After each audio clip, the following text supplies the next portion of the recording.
Doctor Baba Saheb Ambedkar open university.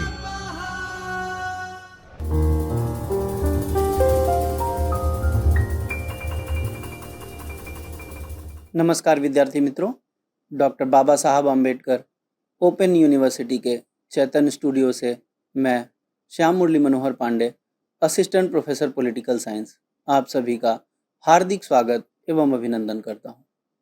विद्यार्थी मित्रों, आज हम चर्चा करेंगे पेपर 9 दक्षिण एशिया में सरकार अने राजनीति, ब्लॉक 3 यूनिट 7। और आज का जो टॉपिक होगा वह हम पाकिस्तान के उत्पत्ति और बंधारणीय विकास, जो वहाँ पे कॉन्स्टिट्यूशनल डेवलपमेंट हुआ और जो ओरिजिन हुआ इसके दूसरे पार्ट के साथ इस अध्याय को पूर्ण करेंगे। विद्यार्थी मित्रों, आज हम चर्चा करेंगे पाकिस्तान के संवैधानिक मामलों के बारे में। पाकिस्तान की जो संवैधानिक यात्रा रही है, जो उसके कॉन्स्टिट्यूशनल डेवलपमेंट का जो एक जर्नी रहा है, वह एक जटिल और उथल पुथल उसकी एक कहानी रही है। वह संघर्षों से, एक तरह से उसमें अस्थिरता रही, संविधान लागू होता है, फिर एक नया संविधान सभा बनता है, कभी प्रेसिडेंशियल सिस्टम, कभी पार्लियामेंट्री सिस्टम। तो इस तरह की जो अस्थिरता थी, इसके साथ पाकिस्तान का जो संविधान है उसका विकास होता है, जिसमें लोकतंत्र, सैन्य हस्तक्षेप और संवैधानिक प्रयोग ये एक दूसरे के साथ गुथे हुए हैं। अब इसमें दो अहम प्रश्न आता है कि 1970 और 77 की आम चुनाव के जो हानिकारक परिणाम तथा सर्वोच्च न्यायालय की जो विवादास्पद भूमिका थी, ये दोनों ही जो मुद्दे हैं, ये पाकिस्तान की संवैधानिक समझ की एक तरह से कुंजी है, एक की रोल है इन दोनों ही स्थितियों का। पाकिस्तान में लोकतंत्र एक तरह से विफल होता है। पाकिस्तान अपने स्वतंत्रता के बाद जो उसका पहला 23 वर्ष है, उसमें एक भी सामान्य चुनाव कराने में विफल रहा। 1958 में जब जनता इंतजार कर रही थी कि एक पहला आम चुनाव होगा, लेकिन तभी संविधान को रद्द कर दिया जाता है जो जस्ट 1956 में लागू हुआ था। और उस संविधान रद्द करने की घटना, जिसकी नींव 1958 में पड़ी, वह आज तक पाकिस्तान उसको भुगत रहा है। वहां पर जो संवैधानिक संकट उत्पन्न हुए, उसके कालक्रम को आप देख सकते हैं कि 1958 में गवर्नर जनरल जो थे, उनके द्वारा संविधान सभा का विघटन कर दिया जाता है। 1956 से 1958 तक जो संविधान सभा थी उसको हटाई गई। अक्टूबर 1958 में सैन्य शासन, सैनिक कानून लागू कर दिया गया। 1962 से 1969 तक जो 1962 का संविधान था उसको रद्द कर दिया जाता है। जनरल याह्या खान का सैन्य शासन लागू हो जाता है। जुलाई 1977 का देखें तो हम, जनरल जियाउल हक का तख्ता पलट होता है और मार्शल लॉ की घोषणा कर दी जाती है।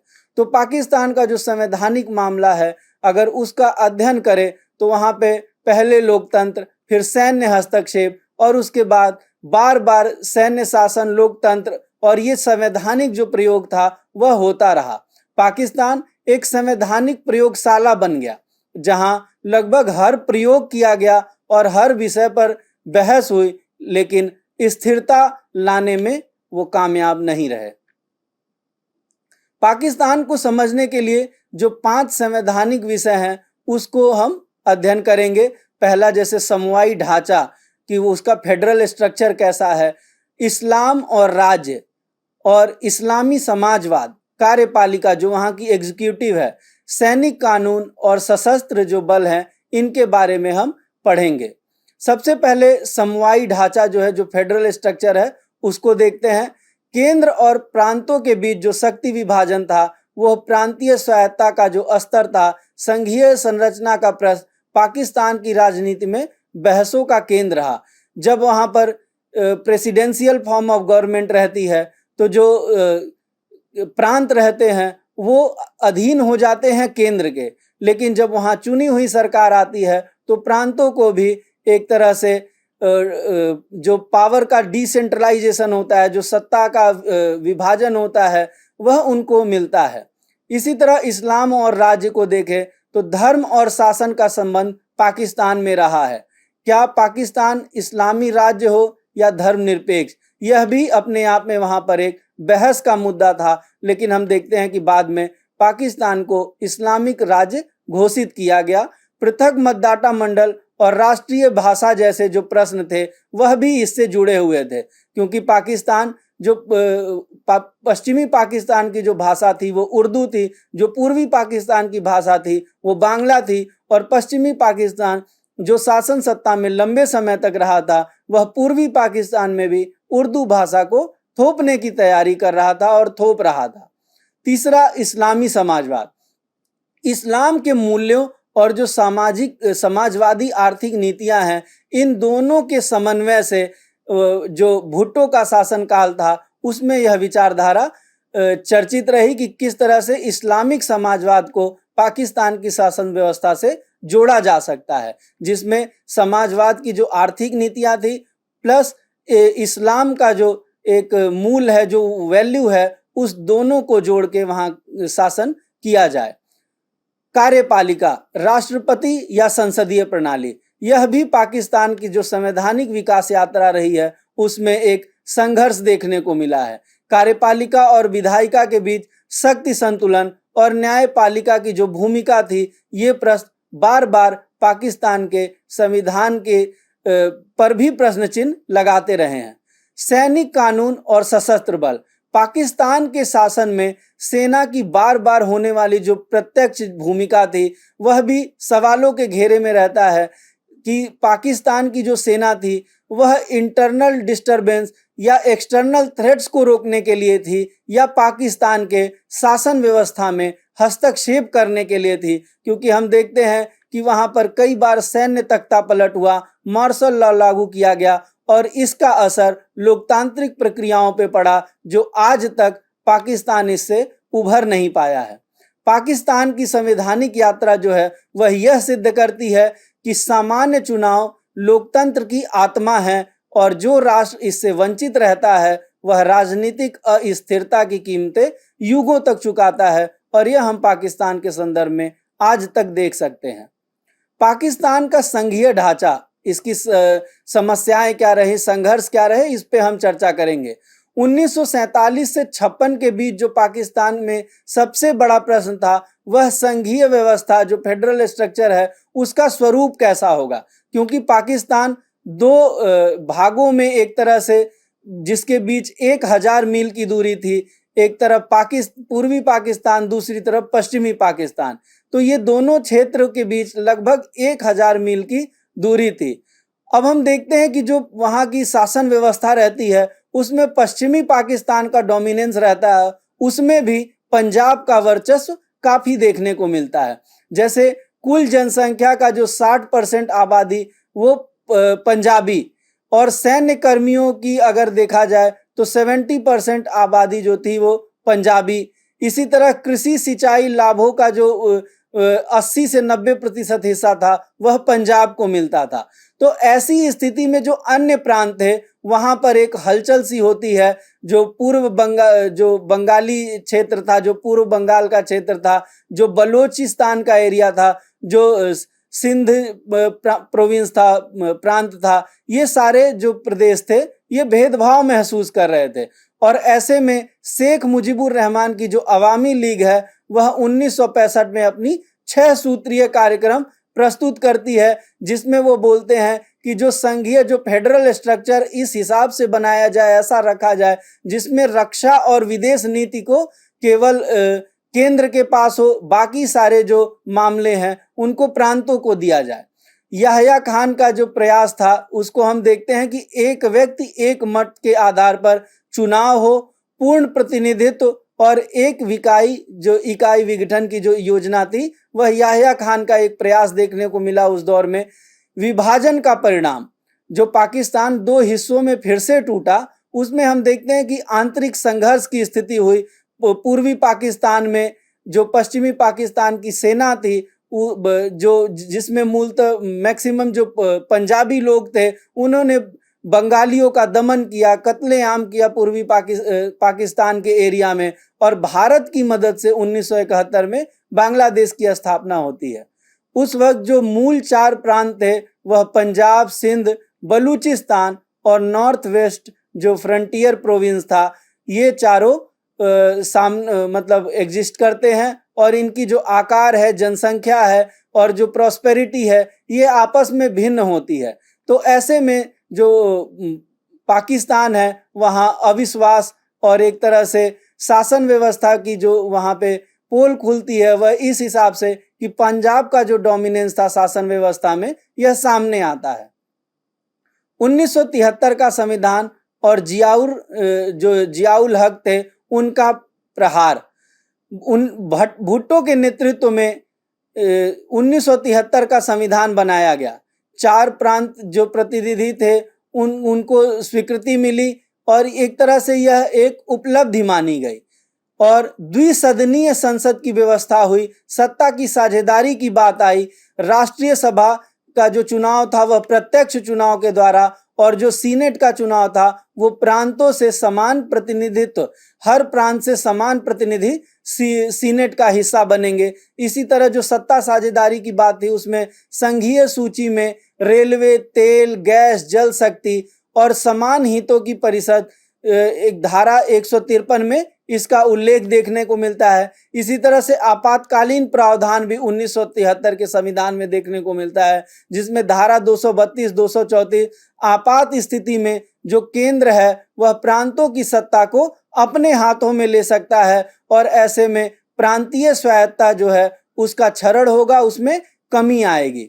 जनरल जियाउल हक का जो हस्तक्षेप था उससे लोकप्रिय सरकार को हटाकर 90 दिनों में चुनाव के वादे के साथ वो सत्ता में वापस आती है और जो 1973 का संविधान था वह व्यवहारिक रूप से वहां पर निष्फल होता है। केंद्रीकरण का जो प्रभाव है वह सेना और इस्लाम को अधिक शक्ति मिलती है। अफगानिस्तान में जो सोवियत विरोधी अभियान था, इससे वहां पर जो प्रांतीय स्वायत्ता होती है उसका भी पूर्ण क्षरण देखने को मिलता है। अब हम चर्चा करेंगे पाकिस्तान के संविधान में इस्लाम की भूमिका। तो फरवरी 1948 में जिन्ना ने स्पष्ट कहा कि पाकिस्तान मुल्लाओं द्वारा शासित सांप्रदायिक राज्य नहीं बनेगा। हिंदू, ईसाई, पारसी सभी को समान नागरिक माना जाएगा। उलेमाओं को राज्य चलाने या इस्लाम की व्याख्या की जिम्मेदारी नहीं दी जाएगी। तो जो पाकिस्तान को एक स्वतंत्र मुल्क बनाने में जिनकी भूमिका थी, जो अग्रणी भूमिका में थे, ऐसे जिन्ना ने पाकिस्तान को मुल्लाओं से या एक सांप्रदायिक राज्य, धर्म आधारित शासन व्यवस्था को से दूर रखने की बात करते हैं, उसकी वकालत करते हैं। और 1949 का जो उद्देश्य प्रस्ताव रहता है वह इस्लाम द्वारा व्यक्त स्वतंत्रता, समानता, सहिष्णुता और सामाजिक न्याय के सिद्धांतों का पालन, सांप्रदायिक राज्य की उसमें कल्पना नहीं की जाती है। लेकिन 1956 और 1962 का जो संविधान है वह इसके उलट होता है और पाकिस्तान एक इस्लामिक गणराज्य के रूप में सामने आता है। इस्लामी समाजवाद और पाकिस्तान का संविधान। 1971 के विभाजन के बाद जुल्फिकार अली भुट्टो के नेतृत्व में पाकिस्तान की जो पीपुल्स पार्टी है वह इस्लामिक समाजवाद की क्रांतिकारी पुकार के साथ सत्ता संभालती है और 1973 का जो संविधान तैयार किया गया, यह प्रस्तुति उस संविधान की वैचारिक पृष्ठभूमि, कार्यकारी स्वरूप, सैन्य भूमिका और ऐतिहासिक प्रासंगिकता की गहन समीक्षा करती है। इस्लामिक समाजवाद का जो वैचारिक आधार था वह इस तरह अनुच्छेद 3 में देखा गया कि राज्य सभी प्रकार के जो शोषण हैं उनको समाप्त करेगा। हर किसी को उसकी क्षमता के अनुसार, हर किसी को उसके कार्य के अनुसार के सिद्धांत। इसे इस्लामी इसलिए कहा गया क्योंकि यह निजी स्वामित्व या सामाजिक न्याय के विचार को पूरी तरह अस्वीकार नहीं करता था। इसके बजाय इसे जकात, समानता और गरीबों की जिम्मेदारी जैसे इस्लामिक नैतिक जो मूल्य थे उनसे जोड़ा गया। तो इस्लाम का जो मूल था उसको समाजवाद से जोड़ के जो पाकिस्तान पीपुल्स पार्टी थी उसका एक प्रयास था कि इसको शासन व्यवस्था में लाया जाए। और अनुच्छेद 3 जो था उसमें शोषण उन्मूलन की बात थी। इसी तरह अनुच्छेद 24 और 4 जो था उसमें अनिवार्य संपत्ति अधिग्रहण मुआवजे को अदालत में चुनौती नहीं दी जा सकती थी। अनुच्छेद 253 जो था उसमें संपत्ति रखने की अधिकतम सीमा भी निर्धारित करने का विधायिका के पास अधिकार था। अब हम चर्चा करेंगे कार्यपालिका पे, संसदीय बनाम राष्ट्रपति। तो पाकिस्तान का जो इतिहास रहा है उसमें आज़ादी के बाद से प्रेसिडेंशियल फॉर्म ऑफ गवर्नमेंट और पार्लियामेंट्री फॉर्म ऑफ गवर्नमेंट के बीच एक तरह से टसल देखने को मिला। 1947 से 51 के बीच देखें तो जो जिन्ना थे गवर्नर जनरल, लियाकत अली खान प्रधानमंत्री, और जो सत्ता की जो व्यवस्था थी वह अस्पष्ट थी। 1951 से 58 का जो दौर था उसमें गवर्नर जनरल राष्ट्रपति द्वारा जो प्रधानमंत्री थे उनकी बार बार बर्खास्तगी की जाती थी बिना किसी अविश्वास मत के। 1956 का जो संविधान धारा 37 था उसमें राष्ट्रपति पीएम को अपने स्वविवेक से नियुक्त कर सकता था। इस अवधि ने संसदीय परंपरा, जो पार्लियामेंट्री फॉर्म ऑफ गवर्नमेंट था, जो पार्लियामेंट्री सिस्टम था, उसको कमजोर किया। 1958 से 62 तक हम फिर अयूब खान के नेतृत्व में सैन्य तानाशाही देखते हैं। 1973 में भुट्टो एक संविधान लेके आते हैं जिसमें पीएम मुख्य कार्यपालिका की भूमिका में होते हैं। 1977 से जो 85 का दौर था वह जियाउल हक का विद्रोह था और राष्ट्रपति को फिर से सर्वोच्च पद दिया जाता है। पीएम का जो पोस्ट था उसको फिर से सेकेंडरी बना दिया जाता है और यह सब 1990 के दशक तक जारी रहता है। अब इनका ऐतिहासिक मूल्यांकन अगर किया जाए तो पाकिस्तान का जो 3 संविधान है, पहले संघीय, फिर निर्देशित और संसदीय। 1956 मजबूत संघीय मॉडल जिसमें इस्लाम जो था वो सर्वोच्च सत्ता, जनता आधारित वैधता नहीं थी, एकमात्र बस वो सरकारी घोषणा बन गया था। 1962 में अयूब द्वारा एक गाइडेड डेमोक्रेसी की व्यवस्था की गई जिसमें कार्यपालिका थी वो मजबूत हो गई, जो विधायिका थी वो एक तरह से औपचारिक और जनता की भूमिका एकदम से न्यूनतम। 1973 का जो संसदीय पार्लियामेंट्री फॉर्म ऑफ गवर्नमेंट आता है उसमें फिर से प्रधानमंत्री जो होता है वो कार्यपालिका इस्लाम और समाजवाद दोनों के मूल को जोड़ के इस्लामिक समाजवाद से शासन व्यवस्था की जाती है। 1977 के बाद जिया फिर से संशोधन लेके आते हैं और पीएम का जो पोस्ट है उसको गौड़ कर दिया जाता है। तो राजनीतिक प्रथा के लिए संविधान एक कानूनी संरचना है और पाकिस्तान के संदर्भ में दुखद यह है कि वहाँ किसी भी राजनीतिक प्रथा की सफलता के लिए समय नहीं दिया गया, उसको सफलतापूर्वक काम नहीं करने दिया गया। तो ये जो अस्थिरता थी यह पाकिस्तान के संवैधानिक विकास को दर्शाता है। विद्यार्थी मित्रों, आज के लेक्चर में इतना ही। हम फिर मिलेंगे किसी नए विषय के साथ। तब तक के लिए धन्यवाद। स्वाध्यायः परः